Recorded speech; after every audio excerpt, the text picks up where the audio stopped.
What's up, guys? Big Sarge here for the Lambdog 76 project. Today I wanted to talk a little bit about planning a trip, whether it's a day hike, week-long trek, or a weekend camping trip. First thing you need to consider is where do you want to go.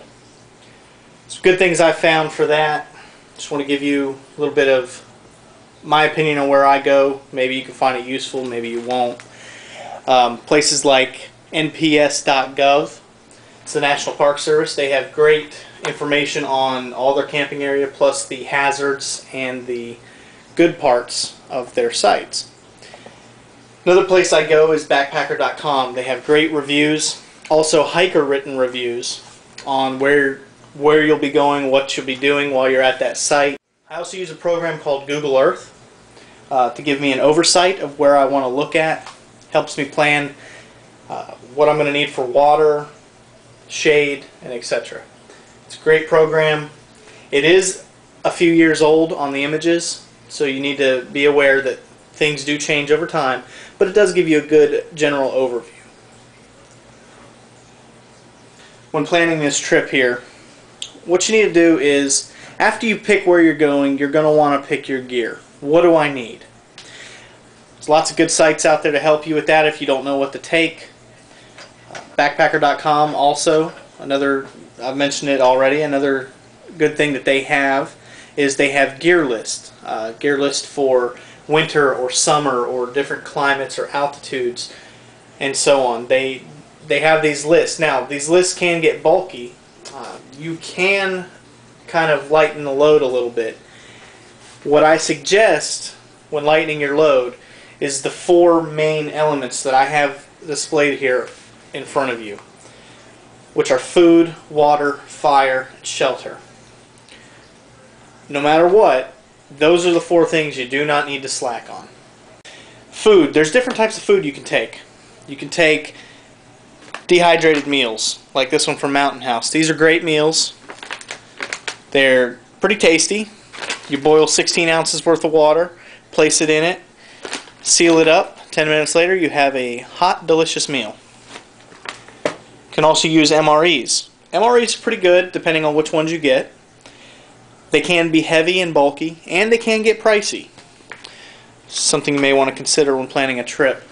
Another good lightweight food is ramen noodles. Not very nutritious, but they will give you what you need. Canned food such as raviolis, SpaghettiOs, Vienna sausages, whatever it is, make sure you have adequate amount of food for the time that you're going to be gone. Now, the next thing that I mentioned was water.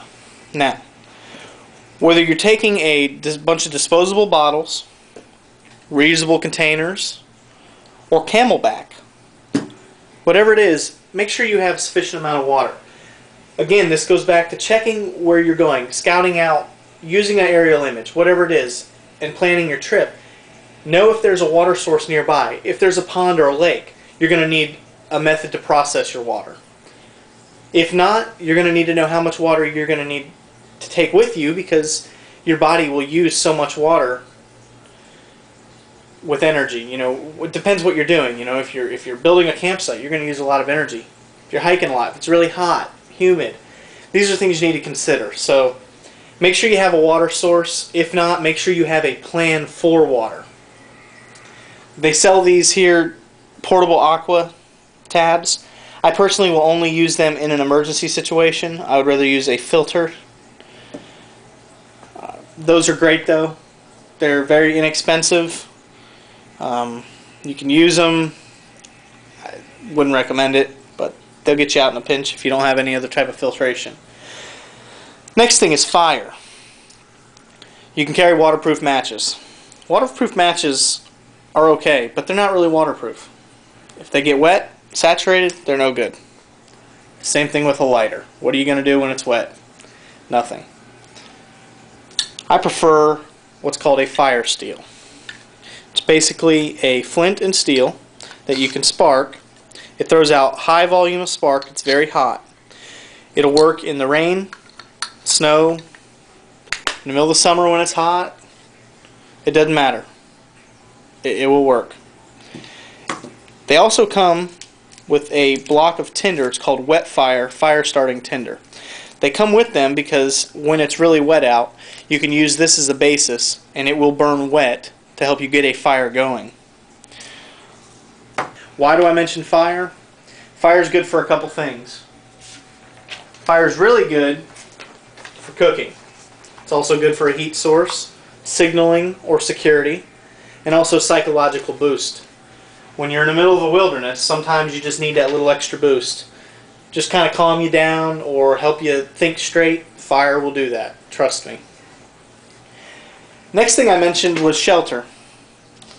You always want to take something to keep you out of the elements, like a rain poncho. This is a disposable one. You can get them very inexpensive. An emergency blanket. Should never go anywhere without one. This one's 56 by 84 inches. They're very, very light and they're very good. You never know when you're going to need it. Now, whether you use that to sleep under, you use an emergency one to sleep under, a tent, a hammock, just a tarp, or say you build one out of sable palm, whatever the shelter is, you're going to need a shelter. The reason I mention a shelter is because you got to stay out of the elements. Say it's a hot, humid day, your clothes are wet, at night the temperature is going to drop, you're going to get cold, you can get sick, and that can put you in a dangerous environment.